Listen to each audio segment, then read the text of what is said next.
Trackside tales, insider advice, lessons from the paddock. Find it all here on the Sector 1 Motorsport podcast in partnership with Formula Careers. Welcome to the Sector 1 Motorsport podcast in partnership with Formula Careers. On today's episode, I am joined by a creative designer who has worked with Red Bull and McLaren. He says that you've probably seen his work on TV without even realising that it's him. And here to tell us more about his role, please welcome Stefan Bridges. Stefan, thank you so much for joining me. Hi there, no problem at all. Good to be here. So I know I gave you a little bit of an introduction there, but it's always great to hear it in your own words. So without it seeming like a really deep question, Stefan, who are you? Who am I? Well, I ask myself that question a lot. I'm a creative designer and I am currently head of creative design at Red Bull Advanced Technologies, which is a division closely associated with the Red Bull Racing Formula One team. And I have worked at the Red Bull family since 2006. I started there when we were kind of a midfield team, had a pretty poor reputation, party team, not really taking that seriously. Coming into them from McLaren was like coming from the Death Star into the Rebel base. It was barely conceivable. It was the same sport, really. Such were the differences. And I've been with them for 18 and a half years, coming up 19 years now, and have seen kind of the whole rise of the team from the midfield through championships and a little bit of a lull and back to more championships and success. And my job at Red Bull has been to be in charge and involved with the way that the team looks. Obviously on the sporting side, you've got the people that design the car, but then you've got everything around that. You've got the pit crew, the suits that they wear, you've got the pit crew helmets that they wear, you've got the garage that we run the cars out of at the track, you've got the pit wall that the management and the strategists sit on in front of the cars and make strategy calls, always on the TV, right through to hospitality areas and the factory. The factory has evolved a great deal, and I've done a lot of work on making the factory a little bit more modern and a lot better looking in my time there. So that's fundamentally what I do. Amazing. So we'll get more into your career and exactly what it is that you get up to on the daily basis. But to start with, it'd be great to know, how did motorsport come to be a thing in your life? I always enjoyed watching it as a child, growing up as I did. I'm 51 now, so my first memories of F1 were really watching in the 1980s, and typically kind of nationalistic. Got sick and tired of Alain Prost and the McLarens always seeming to figure out a way to beat Nigel Mansell in the Williams. I can remember the tyre exploding in the last lap at Adelaide, denying him the World Championship. McLaren won yet another championship, which is ironic, which is because I considered that's how I started working for them in Formula One. But I came to it by accident, really. As simple as applying for a job advert in the back of a print magazine called Design Week when I was working another job in London. It was a really, really good job. I enjoyed it. I loved the people. I learned an awful lot, but it wasn't that well paid and the hours were brutal. So I swapped that and was lucky enough to get a job where I was better paid, but the hours were still brutal. Sometimes they still are, although thankfully not as much as they used to be. So it was as simple as that. I didn't have a huge ambition. Formula One's where I want to be. It was just something I enjoyed watching on TV, and it was as simple as applying for a job ad, going for an interview, doing a set project, going back for a second interview, and getting the job, pretty much. Amazing. So you didn't know you always wanted to work in motorsport, that just kind of came about, but the Yes. design industry, that was always your passion? Oh, definitely. Yeah. I went to university with the express intent of becoming a car designer. I did automotive design degree at Coventry University. It was a 4-year course. I spent almost a year working in Holland on a work placement for DAF Trucks, came out, graduated. I did it for about a year, a couple of contract jobs, and then projects finished. People didn't take up contractors anymore. And you kind of drift. And I ended up doing a couple of other bits and bobs and then ended up working in a design consultancy in London, which is then, after I'd been there about 4.5 years, I saw the job advert for McLaren, And and was that's that a how tough it came to be. process? Was that a tough process getting that role? McLaren, McLaren, yeah, well, yes, it was. Yes, it was. I mean, I'd always been aware of the reputation of McLaren, and Ron Dennis, who was running things at the time, had a reputation of being a guy who liked to do things in a certain way. And I kind of knew it wouldn't be a walk in the park. Fortunately, I just spent 4.5 years working at a good consultancy in London, which was a very good grounding for going into it. I wouldn't have wanted to have gone in as a fresh graduate into McLaren at that time, back in 2001, because you were expected to hit the ground pretty quickly. You had to hit the ground running. There was a learning process, of course, but they needed people who were able and could get on with stuff quickly, I think. So after the first interview, they set a project which was to design a custom pit crew helmet. We didn't know at the time, but their clothing provider at that time was Hugo Boss, and their technical director, a guy called Mauro, had come up with this idea of the pit crew guys were speed soldiers.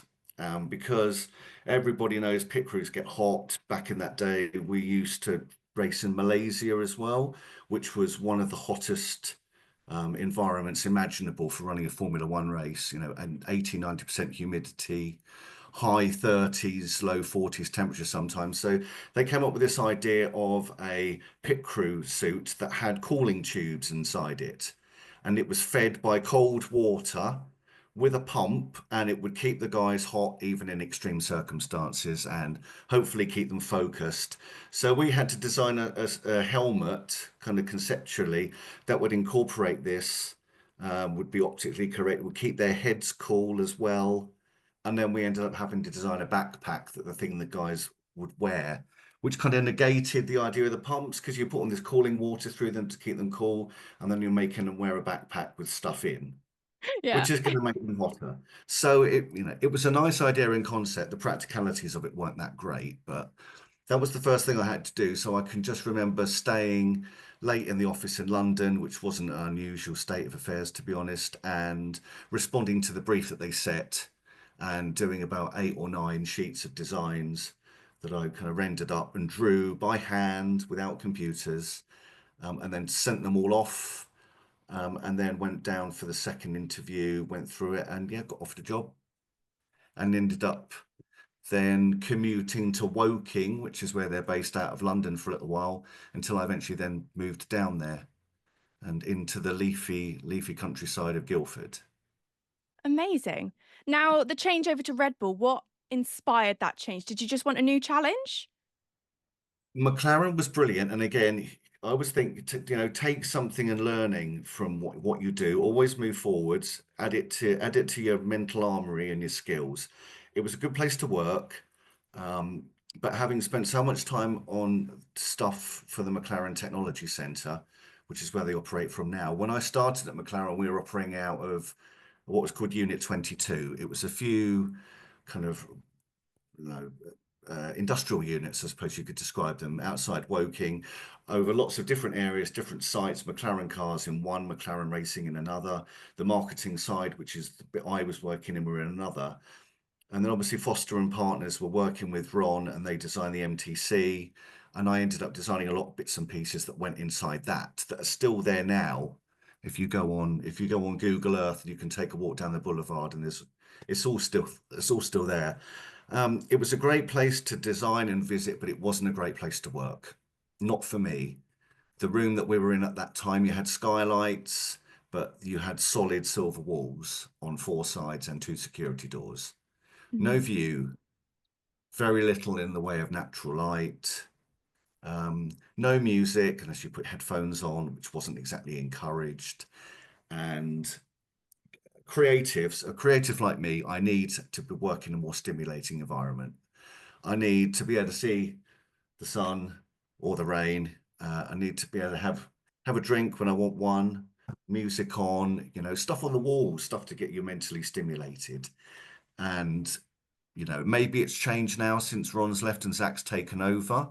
They do seem to have a little bit more colour around the place than they used to when it was Ron's ship. But I just kind of grown a little bit tired of it, and it didn't look like anything was going to change with regards to that. I'd already connected with a couple of guys at Red Bull previously, and they'd kind of been doing a little bit of a dance with me for a while. Oh, we need you to come over here. I think you'd be perfect for Red Bull. We need someone with your skills. Turned out they've got a few projects that had gone a little bit haywire, and they needed someone in the first instance to sort them out. Hmm. I didn't really find that out until I got there, so that was in at the deep end as well. Um, and obviously, the Red Bull come and do a dance, and they offer you more money again. So you think, okay, well, change of environment could be good. Stick around for a couple of years. It probably won't come to anything, and then it did. So yeah, It worked out then. yeah, it was, yeah, and literally, and certainly in 2006, Red Bull was quite a quirky place as well. It was an awful lot smaller than it is now, probably about half the size and number of people.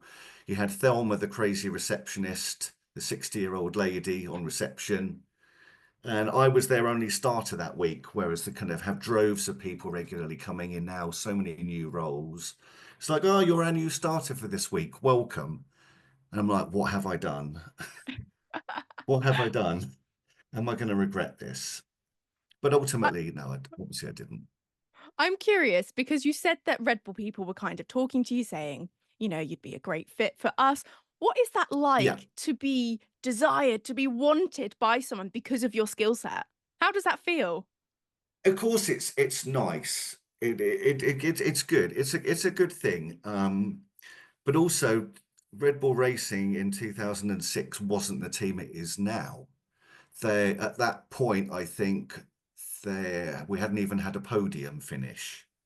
They'd done one full season, I think, with DC David Coulthard driving, with Christian Klein, who was one of the Red Bull young drivers, in a car they'd pretty much inherited from Jaguar Racing.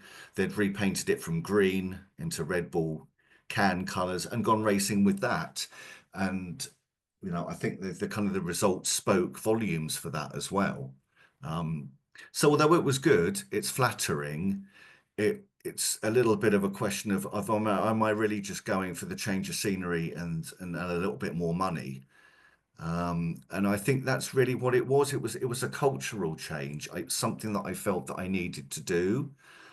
And there's always the feeling that, oh, if you're at McLaren, it's a job for life. But with Ron having subsequently gone, I don't know whether that would have been the case for me anyway, because a lot of Mhm. my colleagues have moved on as well. Um, So yeah, it is good. It's flattering, but it was quite a calculated risk at that time because there were no guarantees of anything. And And your in fact, I environment and your environment now at Red Bull, is that a lot more stimulating? yes, I mean we've moved offices so many times.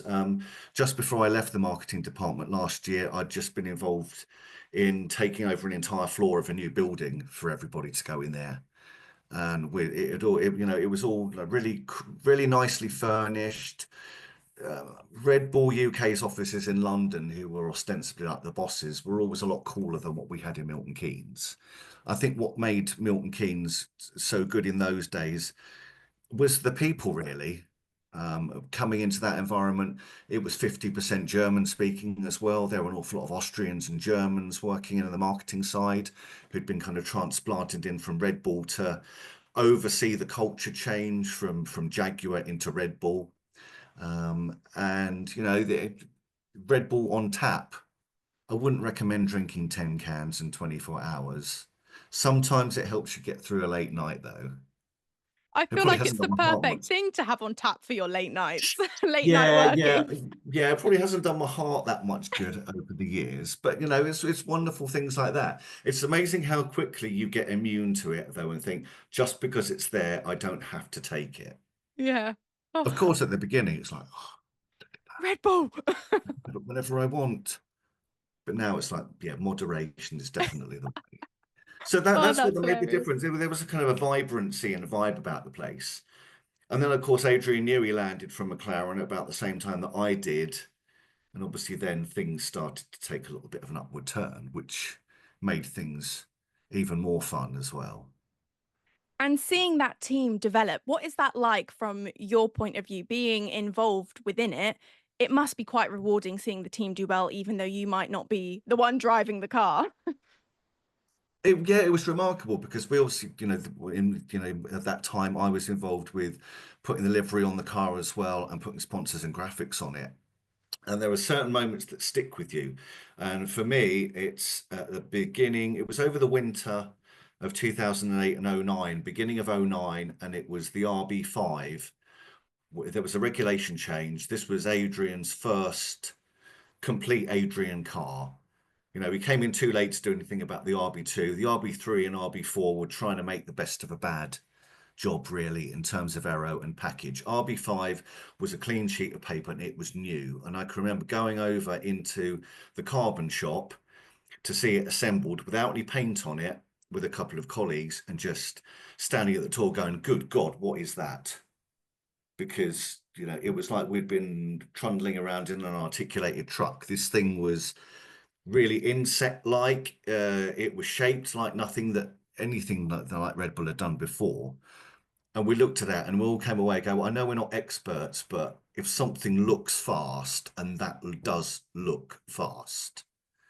And it came to be, we were quick right out of the box. And had Braun not come up with their magic double diffuser, we would have won it that year as well. But by the time we and everybody else got them onto their car to try and catch up, once it was deemed within the regulations, Braun had opened up too much of a lead. So although we won most of the races in the second half of the year, we didn't have quite enough to catch up. Jensen won, bless him. So I can't begrudge him that. It was much deserved. But that was a clear moment when you thought things have just taken a change around here now. I'm curious, you Yeah, it obviously came to pass.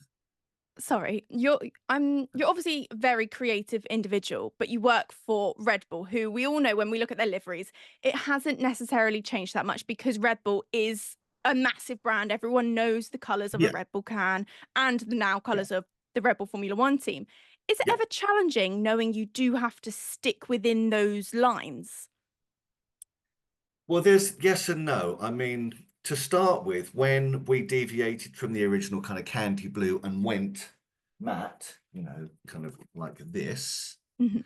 um, that was a sea change, and that took a lot of selling into Austria. Ultimately, it was Mr. Mateschitz that gave the go-ahead to go ahead and do it, because that was a massive change. Um, and he was Mr. Red Bull. At the end of the day, he could have everybody under him going, "No, we don't think you should do that." Like, well, I'm Mr. Red Bull, and if I say yes, we're doing it. And that's fundamentally what happened there. Now he's gone. I'm not sure who would take that final decision, but you wouldn't believe the number of alternative liveries that have been put forward with scale models behind the scenes, gone to the board, been mulled over, agonized over, and eventually rejected. And I think I'm not saying that we won't see another sea change. There could be another change. It's probably like there will be another change. But now the analogy is a football team. Think I'm not a fan of Manchester United, but think of Manchester United or Liverpool. They have a very, go from year to year to year. People buy the new kit at extreme cost every year. It's still fundamentally the same badge and the same color because it's instantly recognizable the world over. And there's always the thing with the brand. Once you've got a brand that is instantly recognizable, I know it looks the same year on year, but nobody else looks like us. So with that regard, you've established a strong brand, something that instantly is essentially recognizable. I mean, and let's not forget, we went through however many years of McLaren red and white branding in the 80s and the 90s because that's just what it was. That was Philip Morris's colours, and they went through a period of almost 10 years, I think, with that every year, and that because that's just what was expected. That was the sponsor's colour. So I'm glad so you said what that because I feel like I defend Red Bull all the time. When we do livery reviews on the podcast, I always want to put Red Bull up high because it's just classic. It just works. Why change something which is so perfect? It is a brand. it, I'm glad you've backed up my point.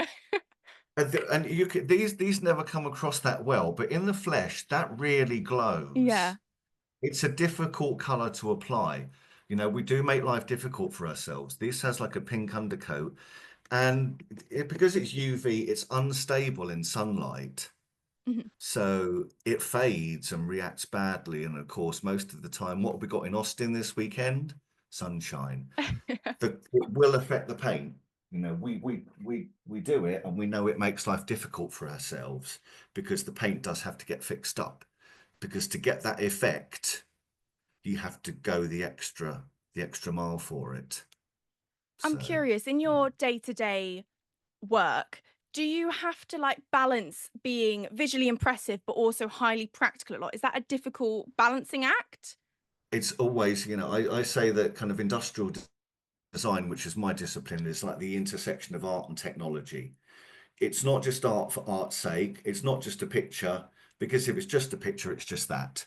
A design that you cannot make or doesn't get built, or you haven't thought about how you can get from that sketch to realism, it's just art.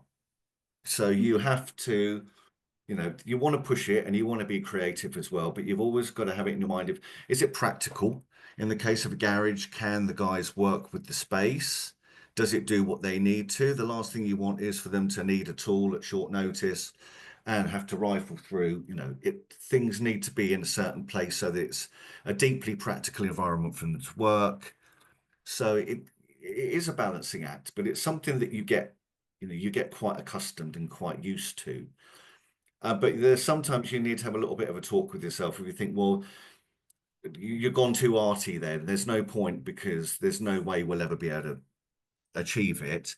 But then don't get too constrained by what's already existing, so don't just make it an iteration of what it was before.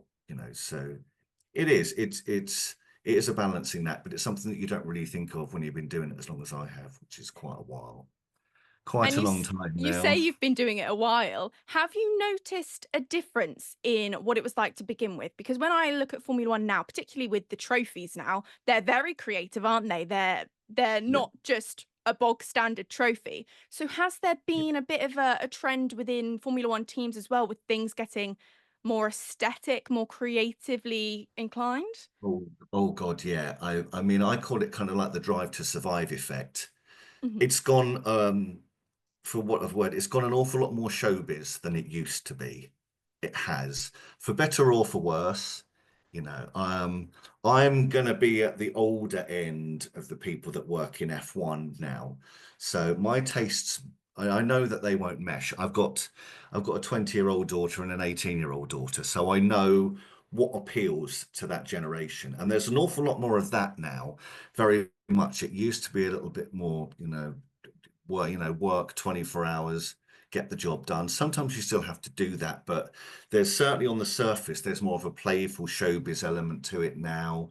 There's, I don't know, with podcasting, with social media, there's been a lot more of that now. And I think teams, you know, now the team that will be successful, not necessarily, it's almost like there's two battles. There's a battle on the track and there's a battle off track, because you may not necessarily be performing on the track, but you can be killing it with the audience on the Mhm. outside, whether it's an underdog or whether you come up with a crazy race suit design, or whether you've got someone who's extremely media friendly like Lando. They're killing it in that regard.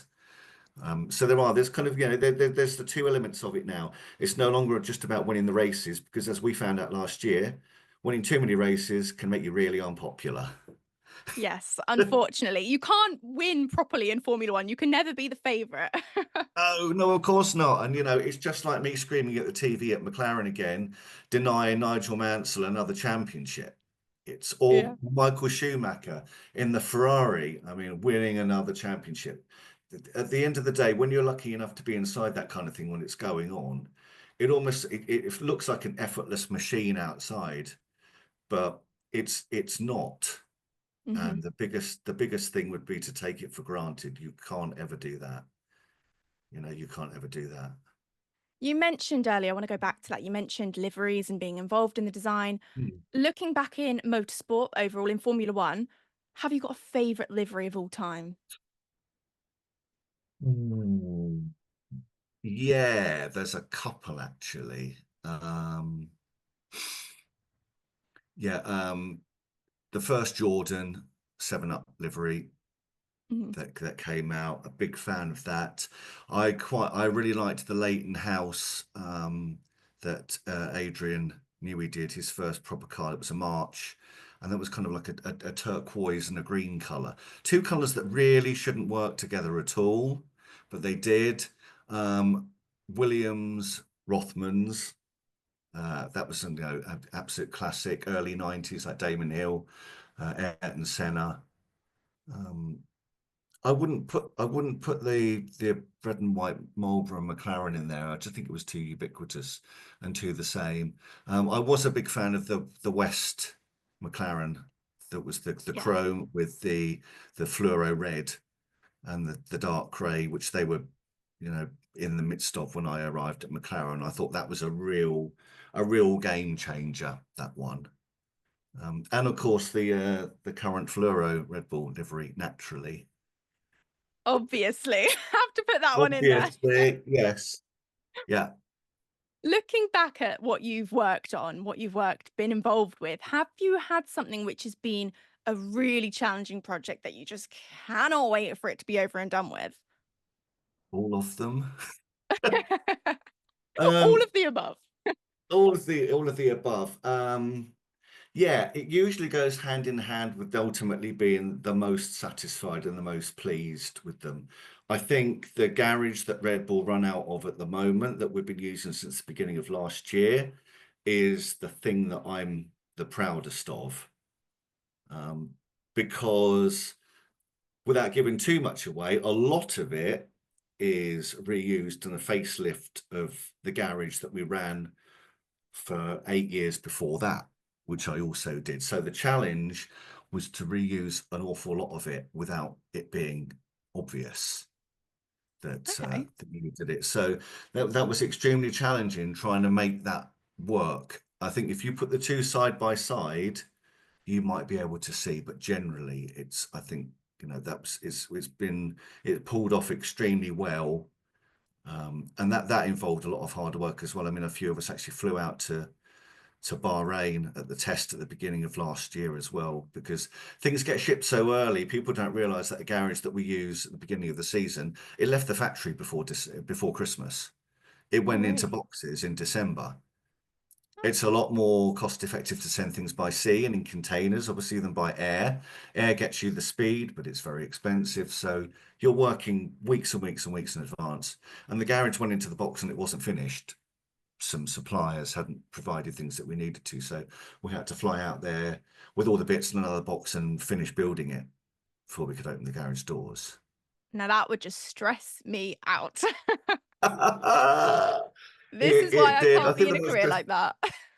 Yeah, I know, but it was ultimately very, very satisfying because we had a good feeling that it would work. I think the most distressing thing about Bahrain for me is the prices in the bar and the hotel. It's ridiculous. Absolutely extortionate. Absolutely extortionate. You mentioned how the garage was a bit of a facelift of an older one. In your Yeah. line of work now, are you finding you're having to be more environmentally friendly? You're having to think about the repercussions? Are you having to consider that a lot?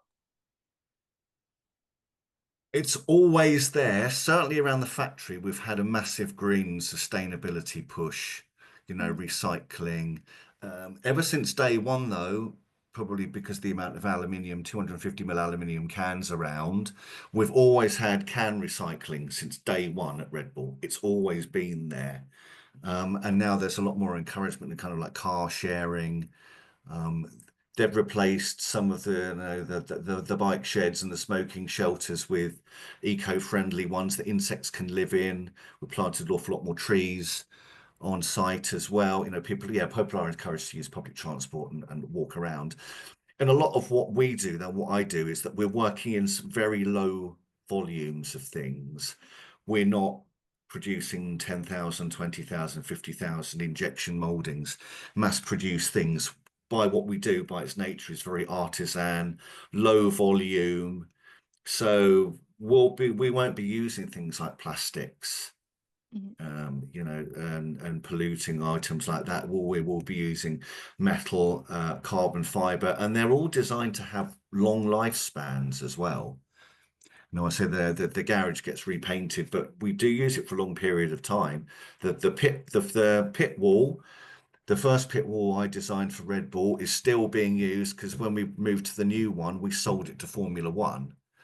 And now Liberty Media use it found down the end of the pit wall as a very expensive VIP seat. Oh, So there's 7 people sitting on our old pit wall, headphoned up down the other end, watching the race in the pit lane. I wouldn't that like is to think cool. what it's I want to cost sit them. there. Yeah, I wouldn't like to think what it's cost, but that's our old pit wall dating back to 2011. That's had a Wow. repaint and a rejig, and it's still being used now, which is Amazing. pleasing. Yeah, Now, it's not just gone in the bin. I can't imagine that would fit in a bin. No, I mean somebody's bound to buy it. Definitely. Part of our old garage is outside a canteen, a restaurant just outside Milton Keynes now. The guy bought it all of us, and he grows roses on it now. Wow, It's that's right by the amazing. A5. Yeah, it's right by the A5 between Milton Keynes and Bicester. Now, Stefan, what does your day-to-day role look like now? Is it one of those which it's different every morning you wake up, or?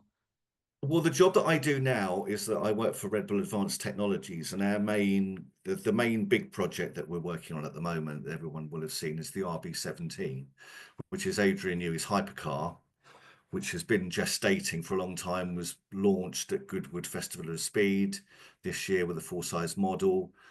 And what we're working on at the moment now is a model is one thing, but now we are producing parts for this car. And our aim is to have one running at Goodwood next year. That's Okay. our aim.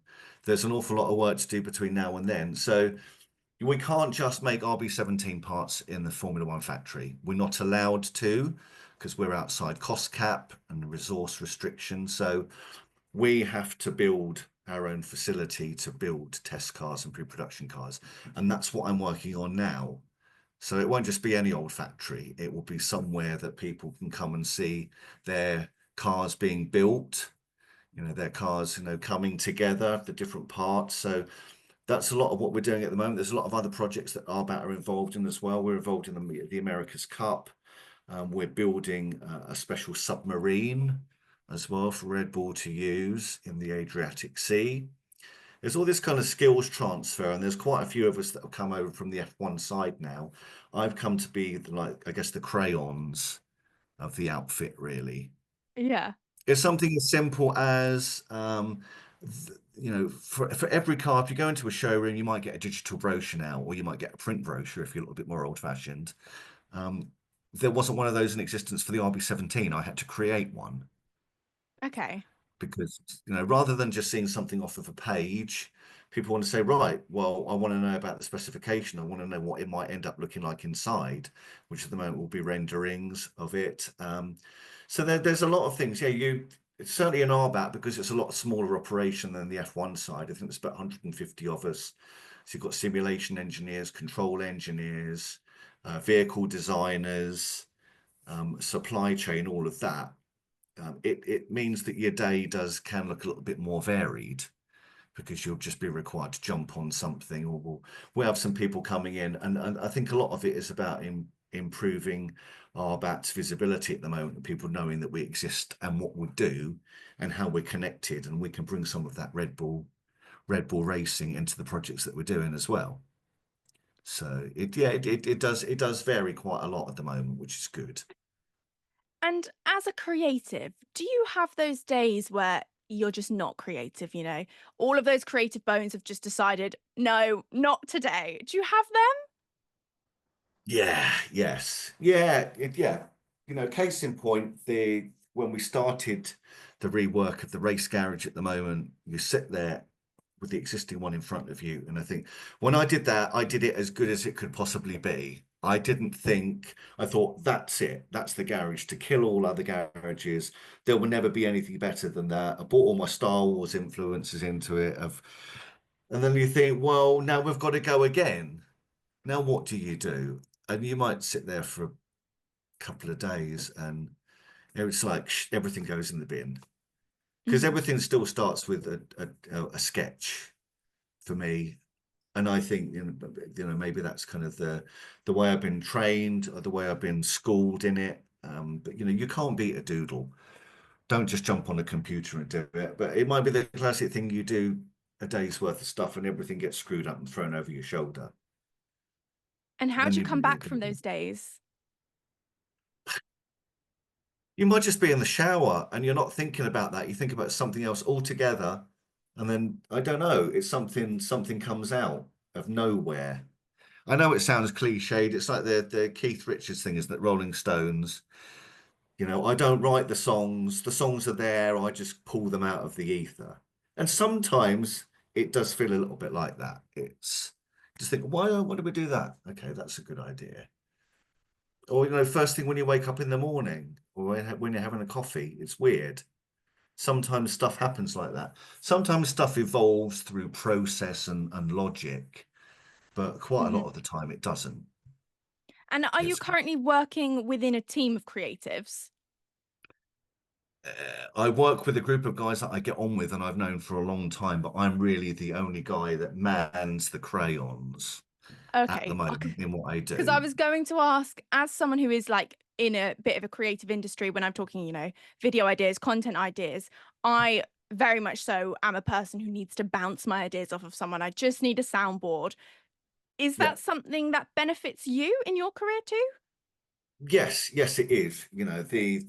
Whether it's the graphics, the guys over in marketing who I worked with for a long number of years anyway, due to the power of teams, we might sit at opposite ends of the factory now, but we can chat about it, send each other stuff, get on a Teams meeting like this and have a face-to-face and a chat. And the guys that I'm working with, I've done quite a lot of projects with them. The guy who sits immediately to my left, Darren, I've worked on with so many things with him. The operations room that they use, the big 40-seater at the factory. We did a couple of pit walls together. We did a garage. Although he's not trained as a designer, he actually started out as an electrician. He's got a creative mind and he's got a practical side as well. And he'll come in with things that he can't articulate or present in the way that he wants, but I can. And so it's a good mixture. You don't necessarily have to work with other people who are designers per se to come out with a very successful solution. Quite often it's a mixture of skills or even coming into it with a completely different viewpoint. Just like, well, have you thought about that? And sometimes that can be equally as valuable. So I think that's what's important. Well, I was going to say, we mentioned earlier about form and function. Things need to be practical. You're working in an industry which is very, very technical. Is it difficult working alongside the people who are the ones who are really geared up on the technical side and being like, but I want it to look like this? Is there a Yes, but I think frustration? conversely, though, the guys that are like that, the guys and gals who are like that, probably won't have a feeling for how it should look. They won't care Mhm. because they'll be very focused on operational efficiency, how it works, why it does.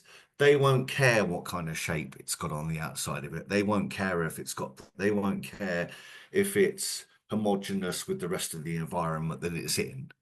It can look like, it can look like a box, and if it does what they want, that's all they care about. It's the operation and the performance of it. Whereas I'll care about all those things, but not to such a great extent as I won't want to affect their interest in it. But what I'll want to do is make it, maybe more ergonomic, take off the sharp edges so people don't cut themselves. It's bringing some aesthetic sensibility. It's the classic, car stylist versus the car engineer. They both do a very important role. You may not see what the engineer does as immediately as a stylist because it's not on the A surface on the outside, but the two can't exist without each other. So I'm I'm curious, is there a project that you would really like to work on? Something that you just really want to be able to be involved in the design process of?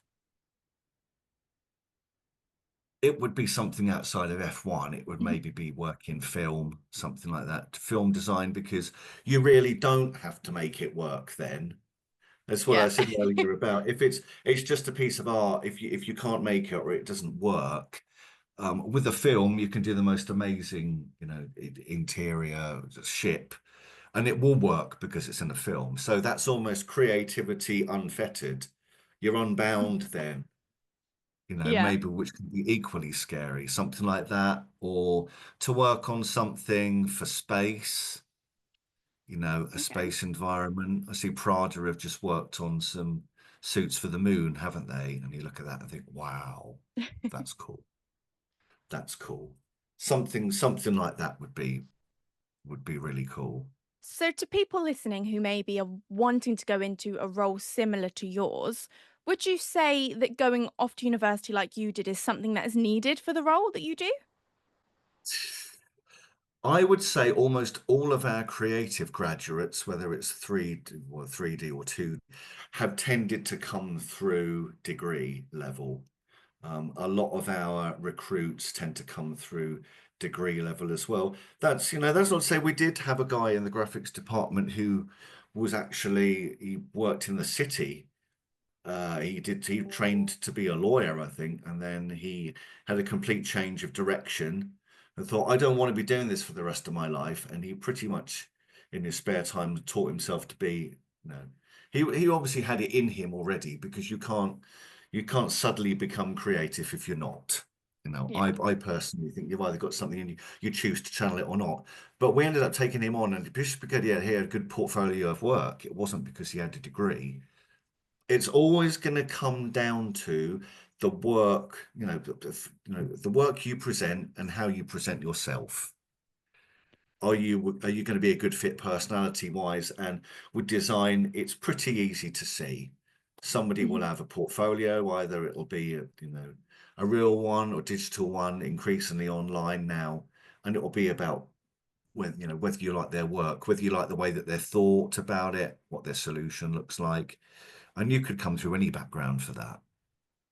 And If how important is it for these people to be building their portfolios to get a role like yours? Oh, vital. I mean, for a designer, it's everything. You're the missing bit when you turn up, and whether you make a good impression or not. I mean, my interview for Red Bull actually happened at a pub in Dean Street in Soho, which was completely unconventional, but that was very Red Bull of the time. But it just happened to be the environment that was different. I was there because they liked my work, and this was just kind of an informal chat in a very informal setting as well. But yeah, your work is everything as a creative. It shows how you think. Um, for me, it's so important to see how somebody gets from A to B as well, from a brief to a finished design, rather than just page after page of flashy renderings, because anybody can do that now. Software has become so much more accessible. There's so much of it online as well. Everybody's a Formula One livery designer now, aren't they? Let's face it, we're drowning in them because it's so accessible. So it's all about your thinking and how you got there for me. Mhm. And your portfolio is you. It's why you should be hired. This is me. This is how I think. This is the work. These are my solutions. And I'm a fabulous person as well. Why wouldn't you want me around? Oh, you mentioned there about how everyone's a Formula One livery designer now because we have the technology to be able to Mhm. be creative at home. It's more accessible. Do you think that's Yeah, made your field more competitive now? I would think so. Yeah. But at the end of the day, there's only a certain amount of jobs, and there's only a certain small amount of jobs. Um, And to be quite honest, I'm not sure if Red Bull would hire anybody that just had a load of livery designs in there. We're far Yeah. more likely to hire someone who's got a variety of work that I got hired into F1 and I didn't have any F1 background at all.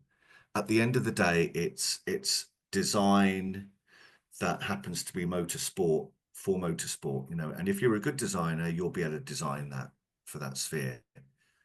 I think that's the Mhm. thing. If you've got the breadth of skills to do that, then it should be within your remit to be able to do that for sure.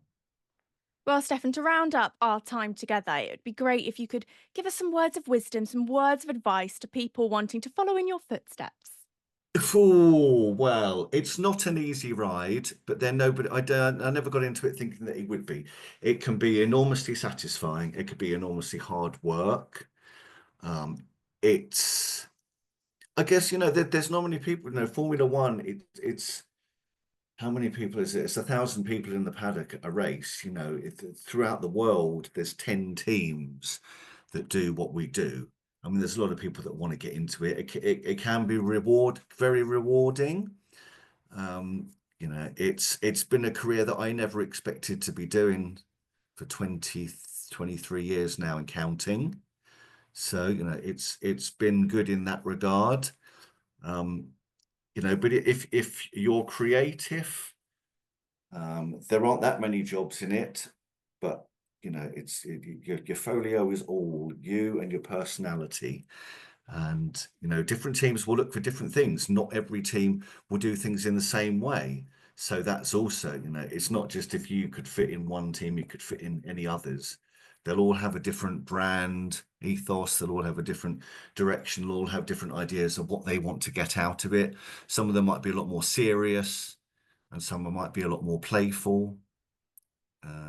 So it's certainly in my time in it, it's been hard work, but it's also been rewarding and it's been fun as well.